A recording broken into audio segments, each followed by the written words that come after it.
Hello, everyone. Welcome back to Real Wisdom Artificial Intelligence. So today is December 20th, and let's go ahead get started for today. Today is going to be a slightly long dose. I am traveling the next 3 days and most likely going to be completely off grid, out of coverage.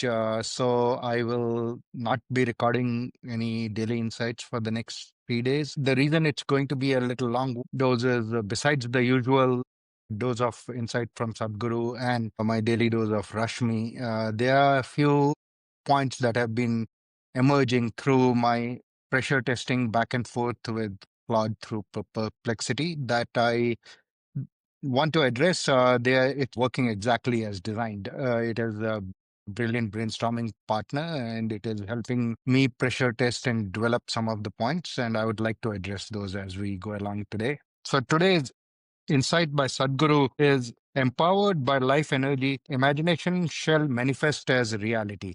So, as I absorbed that and as I thought through this, earlier this week, I started the week with clarity from wisdom led operating model. Then we went to capacity. Then the next 2 days went spiraled back to clarity and capacity. And as I was engaging with Claude and pressure testing these scenarios, Claude pointed out that so this almost seems like an avoidance of care from wisdom-led operating model, and what could be the reason for avoidance of care? Is it me consciously avoiding care? And one of the points that it also raised is that maybe Sadhguru's teachings are more for individual inner engineering, and care, by definition, is an extension of how we care about the rest of the environment, the rest of the universe. So maybe because I start the day with Sadhguru's insight, it's not leading into care. So that is very interesting because I have labeled this as the journey from intelligence to consciousness. And one of the things that inspired me was Sadhguru's quote on, if you want to fix the universe, fix yourself. So while Sadhguru does focus on inner engineering for the self, however, that quote pretty much embodies what he's trying to say, that by each of us working on ourselves, we'll make this universe a beautiful place. And honestly, he keeps saying that the universe is working great. It is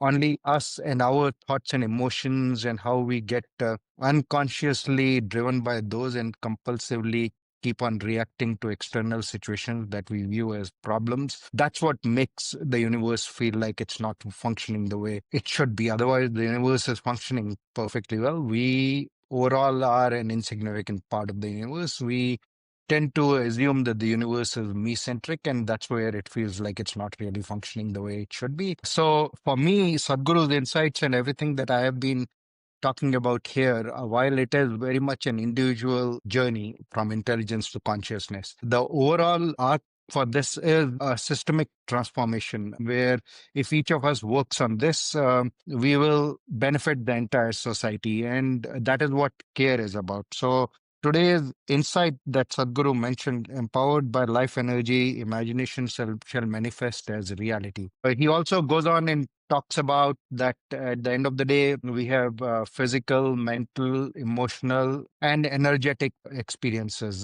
And when you align all four of those versus them being in conflict, that's when you try to use the energy to manifest something that will become real. And I have honestly felt a lot of this when I keep saying that the newsletter just gets written through me or things just fall in place. My encounters in terms of meeting some of the people that I have talked about through this journey. So the more and more I feel like I am able to bring my physiological and psychological needs and constructs in alignment with my life energy, things just happen. And the other point that Claude had pushed back yesterday on when I used Tesla's quote about if you want to know the secrets of the universe, it's all about energy, frequency, and vibration.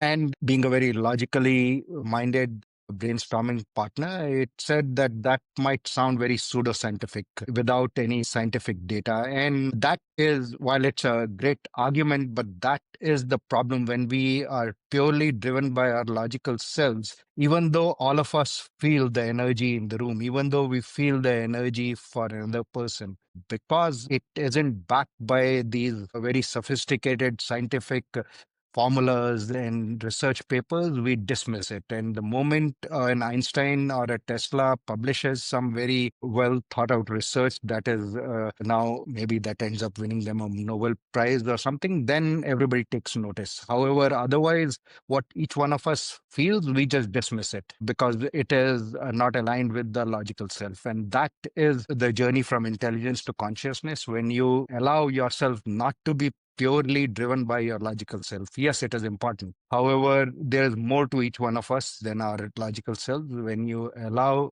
your feelings, your intuitions, which are eventually coming from your energetic experiences, when you allow yourself to be guided by that and bring your physical, mental, and emotional self in alignment with that, then whatever you would like to manifest will start happening in the external world. Another point related to care in this, for me, once I've worked more and more on aligning all of this, as I've talked about, for me, the purpose of this entire journey has become very clear that it is to guide the future of AI evolution from the current race, which is guided by unconscious intelligence, to a conscious grid future.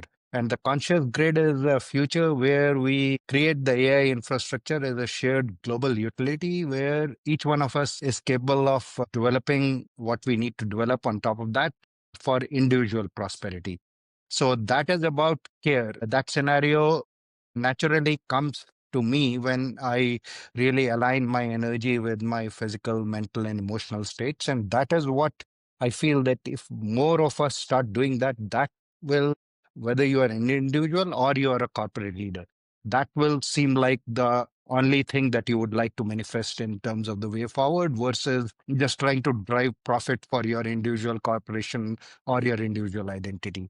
That is why this journey from intelligence to consciousness, starting with individuals, is important. And another point that Claude had pushed back on related to this is individual change is great, but to bring about changes like the conscious grid, it needs to be a systemic change. And that I push back saying system is eventually a collection of human beings. And I agreed that it is a collection of human beings.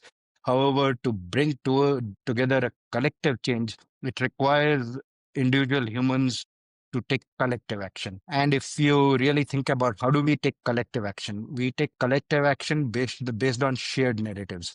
We believe a shared narrative, and that's how we take collective action. So right now, our shared narratives are driven out of attachment to individual identities and the perceived identities that we all take on, which are very driven by our unconscious intellect, are driven predominantly by our logical brains. However, if we align our energies with our physical, mental, and emotional selves, and then loosen the identities that we have taken on based on just the individual identification and strengthen our attachment to the identities which are more collective identities where energetically we all feel that we are connected. We are all one. And as the ancient wisdom has said, we are all connected. Aham Brahmasmi. So if we start getting more and more identified with that or expand our identities, then the scenario from race to conscious grid will seem more and more obvious to more of us, whether you're an individual or a corporate leader. And it is my humble attempt with this series and recording these daily insights as well as the newsletter to get more of us aligned to that shared narrative. I perfectly agree with Claude's pushback that in order to change systems, it needs collective action. It needs a set of us to come together behind a narrative. And that is really what I'm trying to do with this daily recording of insights and sharing through the newsletter. With that, today's dose of Rashmi is wisdom is aligning your physiological and psychological processes to be aligned with the life energy and guide your intelligence towards manifesting what you truly care for. So That's what I want. Ideally, more of us to truly get aligned energetically with our thoughts, emotions, physiological and psychological needs. And when we do that, care in terms of creating things out of human care and care for everybody around, we are all part of the universal consciousness. That will become our default state.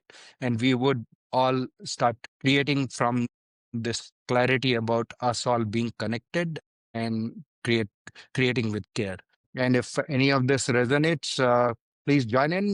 Do help amplify these messages. The change will happen as more and more of us start making individual changes and then collective changes. Thank you.